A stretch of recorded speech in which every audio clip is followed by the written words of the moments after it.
Hello and welcome to the Big Bang Theory podcast. My name's John. I'm here with my friend and colleague Dan. Hello. Dan, it's been a week of big events. Has it? Yes. Okay. So last week, listeners, we were talking up the possibility of Sam Nombly leaving. He has gone to Exeter City All-Stars, a.k.a. Rotherham United. Well, he's the only player, isn't he, actually, that's actually gone. That's true. Reunited with his old pal, Matt Taylor. Yeah. Who was effusive in his praise and said, very pleased to have Sam here.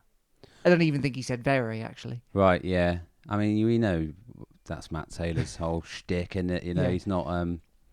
I acknowledge Sam Nombly's arrival. Not exactly vivacious. And I say on top, overall, I feel positive about it. Yeah. That's basically what he said. Anyway, Sam's gone. It's a record fee for Rotherham. Yes. They've paid their... Didn't they buy someone else for like a similar sort of amount in the same window? Yes. So this has broken that, apparently. Right, okay. So we don't actually know. We think early millions. Right. As previously mentioned, some of that going to MK Dons. Yep. Just quickly, while we're back in the studio today. Welcome. But it's boiling, so we've got the window open, but there is some plumber with a hammer outside, so if you can hear that, then that's what that is. Yeah.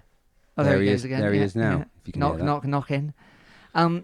So Sam went, and I just want to say adieu to him, and thank you very much, because he's been an excellent player for us. Yeah, I think he's kind of the... what's the word? He's kind of the kind of symbol of the most recent epoch, isn't he? Of Yes, Exeter City. I mean, he is. He's, the talisman. Yeah, but also such a great lad. Brilliant player, good professional. He really kind of he epitomised kind of what we were under Matt Taylor. Yep. You know, that the Matt Taylor era, which included, you know, a promotion in his first season. Mm. Obviously, before that, there's the kind of that's why I call it this one rather than, because obviously we had Bowman as well, who's also a Matt Taylor player, but he kind of those 2 seasons that he was there for, season and a half with Taylor, really, do you know what I mean? And that was his that's when he had his most impact. And he got us promoted, not single-handedly, but played a huge part in that. He gave everything, didn't he? Yeah, he really did. Hope he does well at Rotherham. Yeah, they won at the weekend. He didn't score, did come on though. Yeah. So, as we know, doesn't always have to score to make positive change. Yeah, absolutely. I think he goes down in my list as being like a top, he'd be in one of my Exeter City teams of forever. Yeah, think so. Up there, top tier strikers we've had. Yeah. Who else would be in that list? Flack. Who else would be in that list? Curiton, certainly. Darren Rowbottom. Yeah. And then obviously the old boys, Kello and that. But yeah, of the modern era, Nombly. John O'Flynn. Yeah, he wouldn't be on my... Really? No. But there you go. Thank you, Sam, and good luck. Yeah. Yeah, I do hope he does well. Although I sort of I'm split 2 ways inside me, the duality of man. But I say I want Rotherham to do well, but I know in my heart that when I look on LiveScore, I can't deny that I sort of quite like it when they lose. Oh, really? I don't know why that is. I think because I, still somewhere inside feel a bit slighted by Matt Taylor. Fair enough. Even though I think probably I think personally we've probably so far. I prefer the cold ball to Taylor ball. Yes, indeed. Anyway, Sam goes, and I think he goes with my blessing. I think fair enough. And the amount of money, the profit we made on him, yeah, tenfold. Exactly. Fold it 10 times. You can't fold anything 10 times. Impossible to do. So they say. I don't believe it. Well, again, do we have to get Einstein's ghost in here again? Because that is just scientific fact. Yeah, but you've seen the person in Rowley's fudge pantry. Yeah, actually, and maybe it just applies to paper. Maybe it doesn't apply to fudge. I'd say not. Right. Anyway, Nombly goes with about 36 hours left on the transfer deadline window. Yeah, so we go into transfer deadline day. We're all agog. Dildos at the ready. And about lunchtime, That's, by the way, if you don't know that reference, you're going to have to look it up because I'm not going to explain it. Carry on. Just type into your search browser dildo and see what you get. Don't advise. So anyway, morning. Yeah, well, not much happens in the morning. And then about lunchtime, we get the first, emojis, eyes and pen writing emoji. And the clock. Yeah. And it'd already been talked about, leaked by some. I don't know which one it was this time. Someone had already his name had already come up. I think there's a few people after him. Admiral Muskway on loan from Luton Town. Right. First of all, what a name. Very good name, innit? Very good name. And good for us because there's plenty of... Straight away, I just heard some... Colwell, I think, call him Ads. And I think, don't... I mean, you don't ruin a name. You don't name your kid Admiral just for everyone to start calling him Ads. Like his name's Adam. You mean, it's just Yeah. Come on. I mean, it is football. No one's shouting Admiral when they're running into the box, are they? So I suppose... no 3-syllable name. It's always getting shortened, isn't it? Anyway, on loan, season-long loan. Yeah. From Luton Town, Premier League Luton Town. Yeah, who, of course, we are playing in the Carabao Cup. Yeah, we haven't talked about that yet, but... Have we not? No, I don't think so. Oh. Don't think the draw would happen when we were last here. Anyway, we're playing them in the Carabao Cup. Third round at home. And I guess he won't be able to play in that match, right? Guess not. Yeah. But then the rest of the day panned out. There was a good, 8 or 9, 10 hours of transfer deadline day after that signing. Yeah. And yet nothing materialised. Colwell had intimated that there was going to be 2 more. Yeah, it did seem that way. I mean, he wasn't yes, definitely, but it definitely was. It seemed pretty positive that. Anyway, what happened ultimately was that Fulham dicked us about, and then we didn't get Luke Harris on loan. Yeah, with about 15 minutes to go, I think they were like, yeah, no. So he was all ready to come. It had all been agreed for months. It'd been on the cards for months, hadn't it? Yeah. Yeah, apparently, and then I don't know what happened. They didn't sign somebody, so then and then he played. Yeah. The following day in the Premier League, so he came on early on in a 5-1 defeat to Man City. And then there was the other fella whose name I've completely forgotten who didn't pass his medical, we're led to believe. Yeah, that's Callum Morton. Oh, although that was the day before that, it seemed to be that he would have failed the medical if that's true, because on deadline day he signed on loan for Forest Green. So he failed our medical. Yeah. But then he went to Forest Green. Yeah, but I don't know. Maybe is that perhaps it's kind of. I think someone said this on XWeb that it could have been that if we were looking to take him on a permanent, and then they were only looking for him alone, that perhaps the medical issues were kind of short term okay, long term not so much, thing. So maybe a loan might have been a more of a viable option. Got ya. Yeah, okay. Whereas I guess maybe we didn't want to take him on loan because we still thought we were getting Harris, which would have taken us over our 5 loans we were allowed. So obviously, I'm guessing it's something like that. Got ya. So there we are. That was transfer deadline day. In the end, a bit of a damp squib. It isn't we were kind of expecting a bit more action, weren't we? Yeah, and I think, already it's starting to show because... Thin squad. And, we had another injury on Saturday. We were already missing several. Mm-hmm. Short terms mostly, and Harry Kite medium, I suppose. But, we're a couple of injuries away from being a bit actually in real danger. Yeah, and then add to that, we were a couple of internationals away from being 2 players down for a game or 2, aren't we? Yeah, but we'll come on to that. It's only 1 game, innit, I think. 1 game, yeah. So, that went. The door slammed shut. Everyone put their dildos away. They did, probably. So... Where do you keep them? In a bag? In a locked box? Yeah, I don't know. Well, I don't know, guess. A cupboard, a drawer. Stick them in a drawer. Yeah. Yeah. Don't get confused about that encouragement.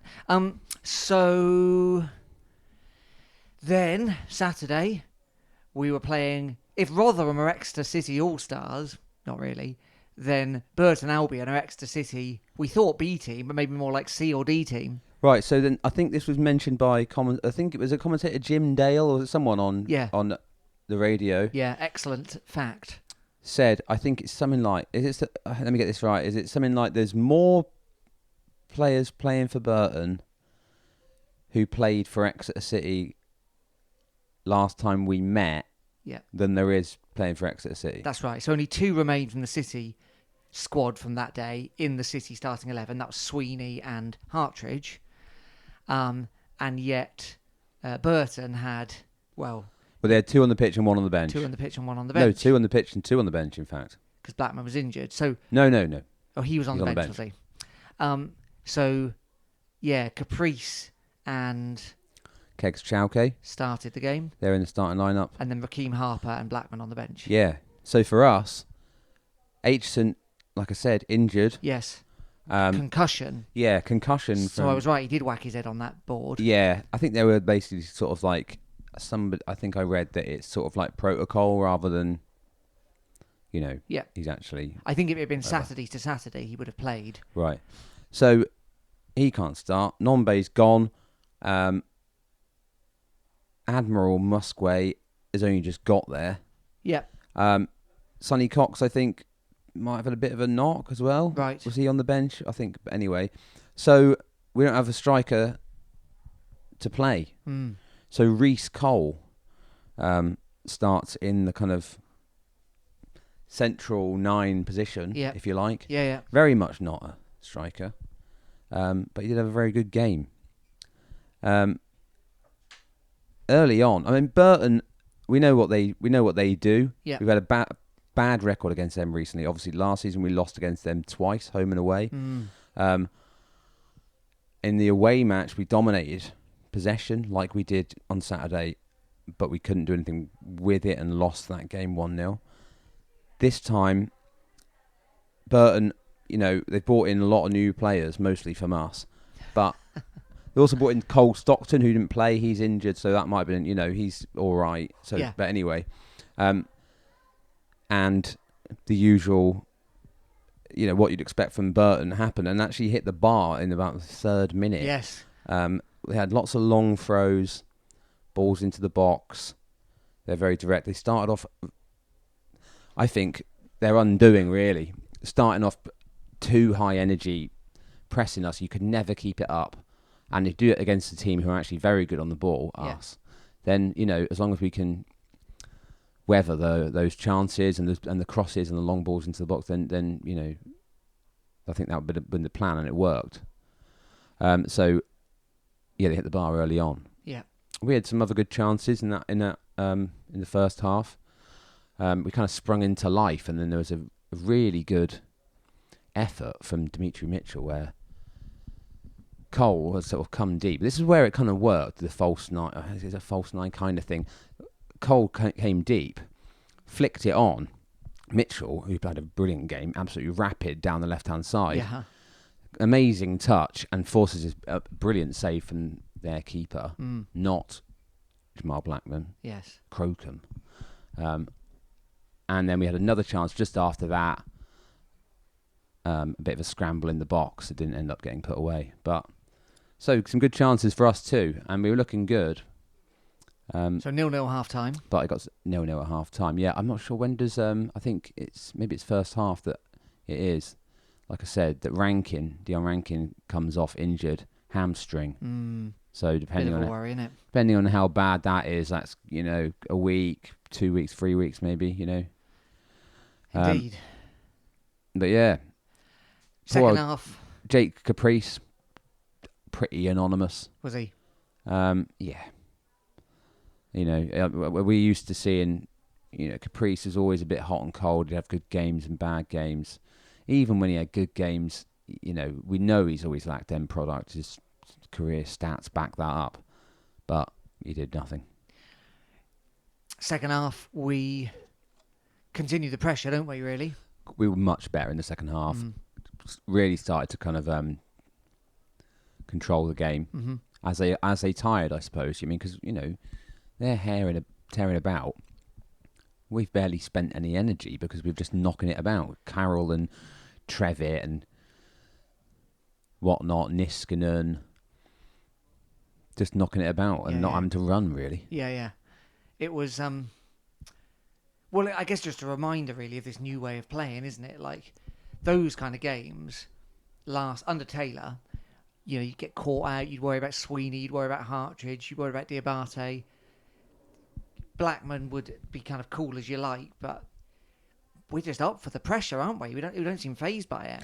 No, I think it's a kind of unusual, rare kind of combination of like incredible competence on the ball in the midfield and out wide, and then excellent defending from the three centre backs and everyone else, but especially those three centre backs, to play against a team like Burton and be able to control the ball all over the pitch, and then also be completely kind of solid in the air at the back. I mean that time when they hit the bar apart was the one time when we could, with a little bit of luck, went their way. We were 1-0 down after a couple of minutes, but overall, and not just this game, consistently this season, Aimson, this is probably his best game of the season so far, but Hartridge wasn't far behind him. Unbelievable. Just brilliant. What a signing Ameson's been, though. Like at the time, if you recall, listeners, everyone was like, why Sam's, we want Sam Stubbs back, and that's a shame he's going, and all this stuff. And then actually Ameson's been as good as Stubbs. I've been a bit up and down on Ameson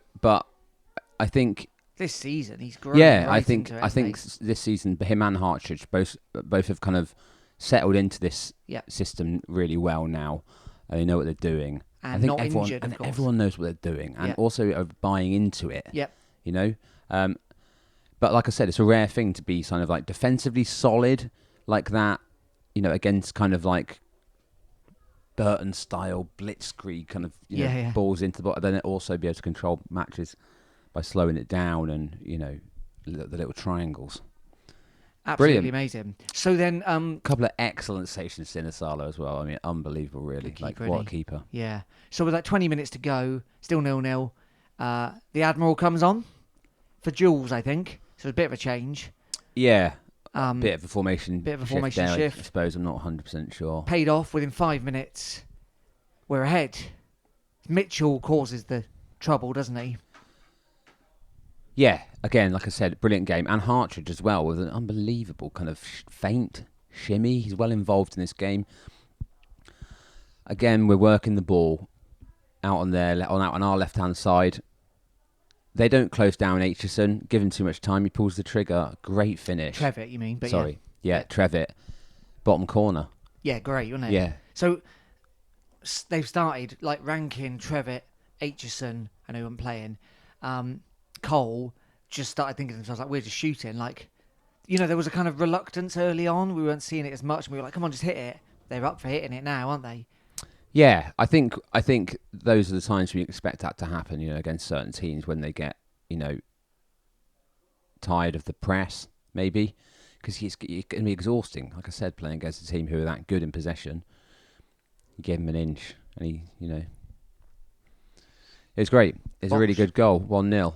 Early on, there's a chance earlier on where I thought obviously when Musgrave comes on, he looks pretty rusty. He hasn't played much, but he's getting in so many of the right positions. And I think, when we've got Mitchell and Rankin, not so much whipping the ball into the box, are they, from out wide? No. It's not crosses from what they've kind of run into the byline and then kind of cutting it back or lower cross goal. And there's a couple of chances then, and Musgrave's just right in the right place. Just couldn't quite get on the end of it, but looked like the sort of thing where it's like, yeah, that's what someone who hasn't played very much and has only trained for an hour or so would do. But he was there. Do you know what I mean? And there was and he actually had a little weird low volley which only just went past the post. But I think that's going to be so important. It's exactly the kind of player we wanted. And in the first half, when Cole was playing through the middle, there's an excellent bit of play where he works it out to Jules on the left-hand side. Yeah. Jules advances, and he kind of ends up having a kind of shot that goes kind of like, it's almost like, it goes, wide of the right post, but it almost is like a kind of ball into the back post or into the middle. And if Cole wasn't a centre midfielder, when he laid it off to Mitchell, he then would have burst and run into the box. If his striker was playing, and would have been, there was space, and somebody could have been on the end of that, the return ball from Jules. But I think that shows if you need a kind of focal point in attack, as well as it worked with, we did okay, but Well, it was an excellent result. So that's 1-0 finished. yeah, We again saw Kyle Taylor on the pitch. I mean, he's getting these 10-minute, 15-minute cameos, but he always looks great. I'm so pleased he's back and raring to go. I mean, it's great. It's a great type of player to bring on who's just going to come. One, he's good on the ball, and he's going to come. If he is going to come on at that point in the game, and he's got a lot of energy, closes down, runs around all over the place, takes up good positions, good passer. I think he's definitely got a big role to play. And in a competitive midfield. So remarkably, listeners, that puts Exeter City top of the league, which, by all accounts, is our best ever start. Yeah. And our best ever position in the league, basically, at this point in the season. I've been looking it up to see, and I'm pretty sure it's our best start to a League One or equivalent season. Amazing. So we're top. We've played 6. We've won 4, drawn 1 and lost 1. We've only conceded 2 goals, and we've scored 8. Which puts us top with 13 points and a goal difference of +6. So there's 4 other teams. Yeah. 4 teams, including us, on 13. It's Bolton, Stevenage, Port Vale. Yeah. But that's, I mean, dreamland. I know there's a really long way to go. And the pessimist in me would want to be like, that's brilliant. That's 13 points amassed already. And when you look down the league, there are some teams who haven't basically got anything, a point or two. Including Burton. So if we're being cautious on a very base level, we're 13 points or 27 points away from safety, basically. If we're being positive, what a start. That would only take us to 40. Yeah, 40. Well, if we're saying 50 does it. Even so, we're some way down the road towards safety, aren't we? Yeah, definitely. And that's, however you want to look at it, there's no point really. You can. That's a good way of looking at it in a way, because everything else is a kind of bonus. Yeah. And maybe we'll do significantly better than that. Maybe we won't. It's a long season. We've still got a lot of difficult teams to play. We've got a small squad. I'm not sure we can. It would be a kind of stroke of luck, really, if we can kind of not down to how well we play or the performance of the manager or anything like that, which again, like performances may dip, things could happen, but I just mean like the chances of us keeping a squad that size fit and firing for the whole season are pretty low. Yes. But there's still January transfer window. He's keen to introduce young lads still, in a way that we didn't see last year much. There's a new bunch of lads coming in from the youth setup that, are starting to get minutes. Yeah. So that might help us a bit. But yeah, what a start. Brilliant. Yeah, and it's you got to enjoy it while it's happening, haven't you? It's and we took loads to Burton. Yeah. The team are really enjoying it. Yeah. Coldwell, loving it. We talked about him, how good he was. How nice it is and refreshing to have a manager that like him. Yeah. We've had a few years before him of the reserved Matt Taylor, who I loved and did brilliant for us, and got us promoted and great. But that was his personality, and then we had kind of the arrogance of Tisdale before that. Flamboyance, if we're being generous. Yeah, and which again I like that too. I like Tisdale, and there was some great times under him as well. But it's nice, isn't it, having like someone who's not like either of those people, and he's going to come over and clap the fans after every match. Yeah, he's going to do like interviews with the under 10 squad. I know. It's just like, I don't know, it's a different approach, and it's cool. I like it. Yeah, he's really buying into the community stuff, isn't he? Like, I saw him. There was a great big queue when I was cycling up last week because they were doing this, selling old shirts for the Exeter Community Initiatives charity shop. Yeah. He was there. Didn't need to be there. It wasn't like, there were loads of senior players, and he's turning out. He's Yeah. Good as gold, isn't he, for that But kind of thing? his family don't live down there, do they? No, I don't So think he's so. not got much on if he's not working. But, you know, there are other No, I managers totally- whose families don't live here who are always zooming back to places, you know. And like, Oh, totally. There's no, it's an absolute credit to him. He's obviously really enjoying it, and it's a good match so far, isn't it? And it is something a bit different, you know. And it's interesting, Dan, because, of course, he got promoted with Wigan, Yeah. who I know in previous years would have been like the Ipswiches or the Derbys or whoever last year, Sheffield Wednesdays. But it's interesting, obviously, Matt Taylor, first job. Tisdale, basically first job. Inglethorpe, first job. Eamon Dolan, I don't think he'd been a manager anywhere before. You know, we go back He hadn't. years. He's a player. He comes straight as a player, didn't he? Yeah, of course. So we go back a really long way before you've got a manager who's like, I mean, I can't even think of when we've had a manager who's been successful, who then we get, who says to the players and the club, these are the things we need to do to be successful. Yeah.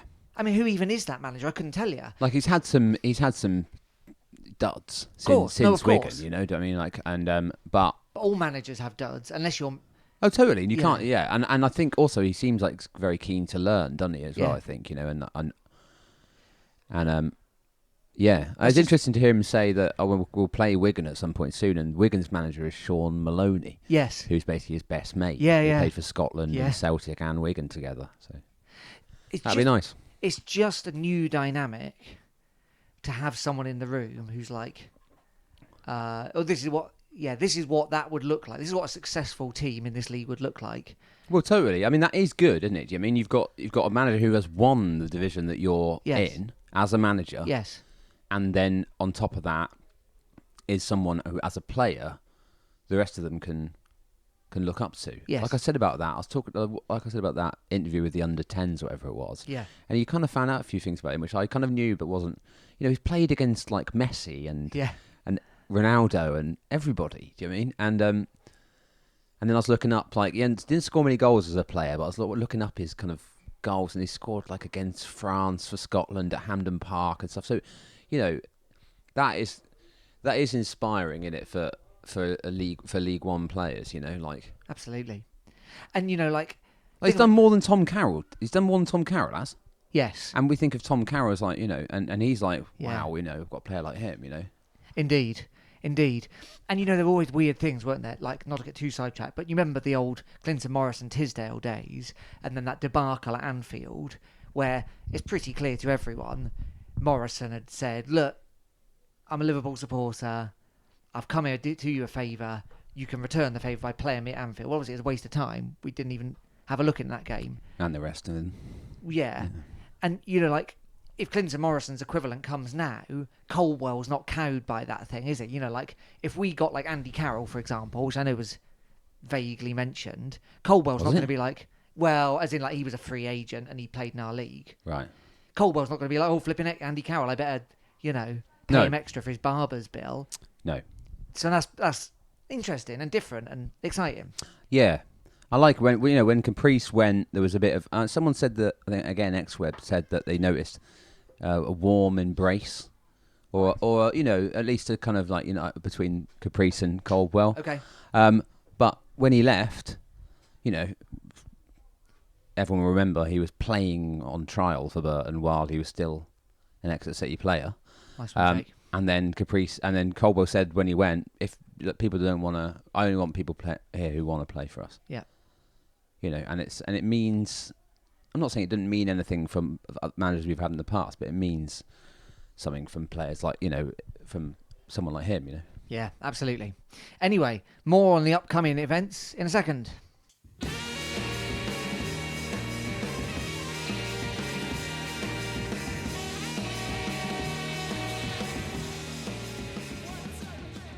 Welcome back to the Big Bang Theory podcast. Remember, you can get in touch with us in the normal ways. We're on email, bigbangpod@gmail.com. We're on Twitter, @bigbangpod. And we're on Facebook as well. We're on email. We are on email. Yeah. Never off it. Never off it. Just love that email. So this Are you still week... getting those sex emails? No, I haven't had a sex email in a while. Oh. Did we talk about this before in here? No, I don't think so. You deleted it though. I wanted you to read it out, but unfortunately, I get ridiculous spam email, like, hello, long-time lover.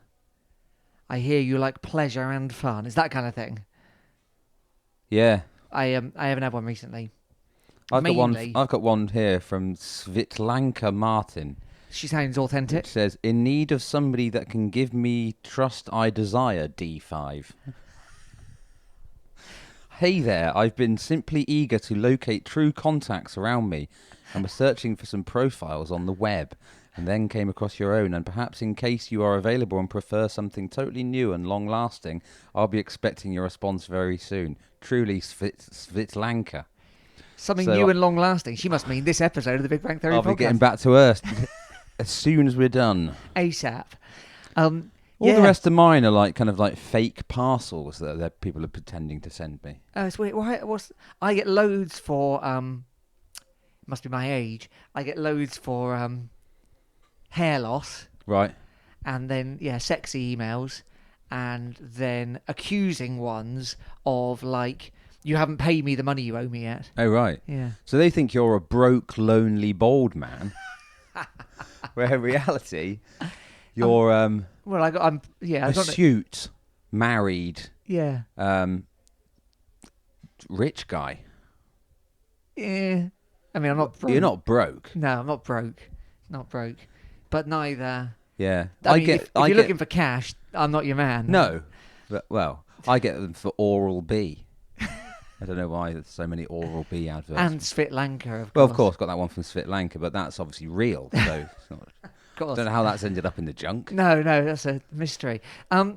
Anyway, this week sees the 20th anniversary of the Trust, or it's the week that we're celebrating it as a football club. Well, presumably they do it in the week that was on the I anniversary. think so. I can never quite, because there's a few different points, aren't there, in the story? Okay, right, yeah. Yeah, 20 years. 20 years. Yeah. I remember it well, as do you. Absolutely. We've had a lot of, and it's been steady, hasn't it? Well, it was obviously chaos at the beginning in like the situation they picked up. But since then it's felt like a positive. If you had looked at it on a graph, it would be fairly It would. upward, you know? Obviously there'd be the high of the, when we finished 8th in League One. Yeah. I mean, obviously that would drop down a little bit, but we never really, even after that, we were never, in much trouble in League Two. We were always fighting. Ever since we went down, we were always sort of fighting to get back up. I know it took us 10 years, but Yes. Yeah, we've only ever finished mid-table or above, haven't we, in League Two? Yeah. I don't know if actually top half. I think maybe we were once top of the bottom half. Anyway, that's by the by. It's been a right old time, frankly. Like, if I compartmentalise it, the 30 years I supported Exeter City, the first 10 years were basically disastrous. Did get to see Gianluca Vialli at St James Park, but that's about it. That was about the high point. Well, the high point for me would be we had the cowshed. Yes, I saw Gianluca from the cowshed. Yeah. My friend Ollie, of course, this was my actual high point in all the years. One of the pitch invasions, for survival it must have been, he climbed up onto the top of the hoardings to jump off the big bank, and he went... The big bank or the cowshed? the cowshed, and went, oh, it's really high, and someone shoved him, and he was just absolutely spread-eagled on the floor as we all kind of laughed and jumped. Younger listeners won't remember that, like, you kind of get over... once you're over the kind of like sort of waist-high kind of like barrier... Yeah. You're on to like a bit of a drop, and then you're onto the top of a little grass bank as well. So if you go all the way if you're stood on top of the barrier, Which he was. it's a long way down to the actual pitch level. Which it was. He survived, so the joke's on him. Yeah.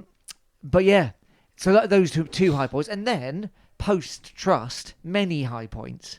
Yeah, loads, and also in terms of like kind of like stability of the club. Obviously, you talked about performance on the pitch, but in terms of like, how the club's gone, we've slowly but surely kind of like improved St James Park, where it looks completely different to how it did when the Trust started.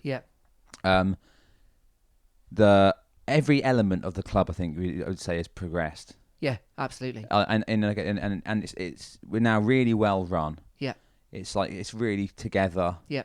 And there's so many people that have been involved in that over the 20 years. But what's nice about that is that it's the majority of those people, that's fans. that weren't anything Yeah. and got involved in this and helped that to happen. And hats off to all of them who worked. I mean, there's Yeah, I've names that done we all no know. work at all, but I have paid with real money, real life money, Real life cash. and they couldn't have worked without it. So, there's so many people, and you all know people, listeners, and we all know people, and we still don't know everyone, and there's stories that will never be told. But yeah, hats off to everyone. So someone will write a book one day, won't they? It won't be that interesting. Well, no, I saw someone that will write a David book. Trahan, who was one of the early trust formers, what's the word? Founders, has written an academic book about it. Just saw it's one of those like really expensive academic books. Oh, right, okay. I saw him advertising it the other day. How much? Oh, 65 or something. So it's killer. Like these university runs they do. Yeah. I mean, it's not. I was wondering. I thought it's I not might. for a casual kind of like No, flip through, is it? but it would be interesting if Reading he it on was the able bus. to. If he was able to put it into a kind of a popular version. Maybe he will once that run's sold out. I'd love to read it. Maybe I'll see if the library can get it or something. Yeah, you could go up there and read it with a little pair of white gloves on. Like No, they I didn't do. mean that. I meant like take it home kind of library. Oh, right. Borrow it. Oh, well, if you're that desperate to read it, get the white gloves on. All right, fair enough. Get someone to turn the pages for you, like the Doomsday book. I had to do that once. Oh, yeah? Yeah, when I was doing some stuff. And yeah, it was the University of London special collection. Of course, you don't put the white gloves on. Someone does it for you, right? You're like, I'll finish this page now, please. Well, it was turn weird. They put the whole book on a cushion and then had like strange, like, what could only be described as like heavy beads on a string, which weighed down the pages. And then, yeah, someone would turn the page for me. Wow. Weird. So maybe they can do that for Dr. Dave's book. Hopefully, yeah. Anywho, 20 years, hats off, and I hope everyone's enjoying it, because I certainly am. Yeah. Oh, it's brilliant. To be top of the league in this week's amazing, isn't it? It's pretty good. Yeah. Couldn't have written it better.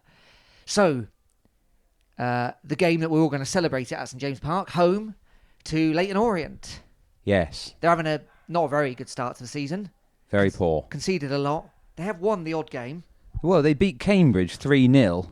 That's their only win, I think, isn't it? But they're struggling to score other than that, and they're conceding a lot of goals. Conceded 11. They obviously had a brilliant year last year. Yeah. They were, they absolutely like blitzed the League Two. Yeah. And for like all the way through the season, but difficult start for them. And it's always the way. If you're not a massive club, and Orient, I'd say similar size to us, wouldn't you? Like, you're always going to have the old, which of the squad do we keep? Who do we bring in? Can we afford to bring the right people in?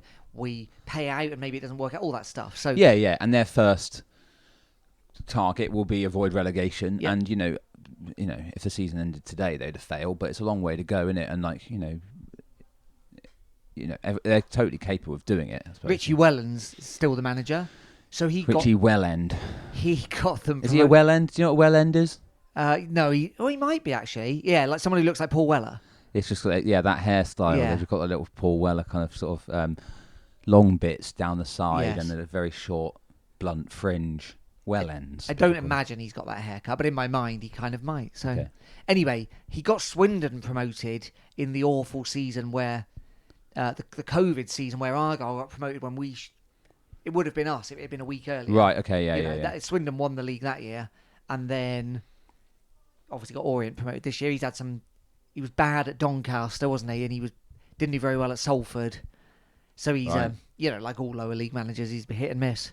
And then they've got the only player I'm aware of really is George Moncur, son of John, brother of Freddie. Swindon legend. John Moncur. So George Moncur, is one of their midfielders. Right. Okay. Apart from that, it's very much team that came up and some loanees, Yeah. So what can we expect from us? I don't know how Leyton Orient play. I have no idea what sort of like. I can't remember what they're like, and obviously they'll be a bit different now. But I don't know. No, I don't know into either. What we'd expect, I think, given that they can't score, is we should hope for a clean sheet, given our excellent start to the season. Well, you say that, but we are without Vil Sinisalo. Of course. Him and Ilmari Niskanen are on international duty. Both made it into the squad for Finland's. What are we on? Euros or World is Cup? it? I don't know. An international match. No, but it's like qualifiers, isn't it? Yeah. Kind of thing, So I think we're only out for one game, I think. Okay. I'm not sure about that, actually. But they're definitely not going to be there. So Gary Woods, I suppose, will be in goal for us. Yes. And then we're left with a little bit of an issue on the right because Rankin's injured. Yes. That hamstring we talked about. So who goes there? It's going to have to be a squarish peg in a round hole. Maybe that's Vinnie Harper. Maybe Mitchell goes over there onto the right. We can do it. It's not like, but it's going to involve, someone who's not a natural right-sided player, I think. Does the Admiral start? Presumably. I think he probably has to. Yeah. Maybe not, though. I don't know. We could go the... Aitchison could also be back, Yes, so maybe should he be goes back, with, I know he's not a natural striker either. It's a similar thing that we did with Reece Cole at the weekend, but maybe that's the thing, and maybe we'll definitely see Musquet at some point. But do we know where we are with James Scott? No, don't know. As far as I know, still out. Well, definitely still out. Don't know about that. Okay. Shame in at that because we could do with him at the moment. Yes. Harry Kite again. Don't know. I think he's not too far away. Okay. But yeah. I mean, we'd hope early goal. I think we'd feel like we'll be good. I mean, I'm expecting us to win it. I'm expecting us to win it. And everyone, I suppose, like I said, I was worried about Burton being a bit of banana skin. You never know, this could be one as well. I just think the form we're in, even without Sinisalo and Niskanen, and with the injuries we got, I still think at home it should be straightforward. Yeah. We don't concede, they don't score. The smart money is on a home win. So, well, I mean, imagine that. Imagine if we start creating a gap at the top of the league. I mean, I know. Well, if we win, we will momentarily because there's only 2 League One matches happening. Is that right? Some are postponed, are they? All the rest of them are postponed because they've all got international. Oh, right. Okay. You only need 3, don't you, for a suspension? So I guess everyone else has got them. Or half those teams have. Yes, that's right. I can't remember what the other one that's going ahead is, but it was like, well, I looked at it was like, oh yeah, they probably wouldn't have any either. I can't wait to get there. I can't wait to be there. I feel like this will be a really great Saturday at St James Park. Really? Yeah. Don't know why. I'll tell you what it is because obviously we're top of the league, we're playing well. Yeah. The sun's shining. Yeah. It's going to be a busy crowd. Yeah. Because it always is these days. Yeah. Or it'll bring a few hundred. I suppose so, yeah. Yeah, I mean, it's London, isn't it? It's achievable. Are they well? They must have. They get several thousand. Yeah, I've been to their. It's a nice ground and it's bigger than ours, so I'm presuming they get a decent amount. Yeah, and it's doable, isn't it? Is there strikes or anything on that day? No, I don't know. Anyway, yeah, it'd be good, that, wouldn't it? It will be. I just really, keen to get there. Let's see what happens. Well, they had 8,000 at home Saturday. Right. Okay. So they should be bringing 500 at least, shouldn't they? It looks better, doesn't it? We've had a few recently where we've had full away ends. Yes. Reading, Portsmouth. It looks so much better. Yeah, not Stevenage. No, fair enough. Well, thanks for listening, everyone. We'll be back next week. We'll still be on about our glorious start to the season, I'm sure. I'm not cursing it. I'm just optimistic. Well, yeah. I think, of all the times to be optimistic, I think it's kind of fair enough to be optimistic here. Yeah. The only thing is the keeper, and it should be fine. And Dan will be back with news of how his correspondence with Svetlana's going, so... Svitlanka. Oh, yeah, we'll see. Terribly I sorry. mean, I don't want to... Got the name of your girlfriend wrong. We might... I don't want to give too much away about my private life. We might be... things might have progressed beyond then. I might not feel comfortable divulging. Don't worry, listeners. We'll make him divulge. And divulge freely. Thanks for listening, everyone. My name's John. I'm here with my friend and colleague Dan. Cheers. See you soon.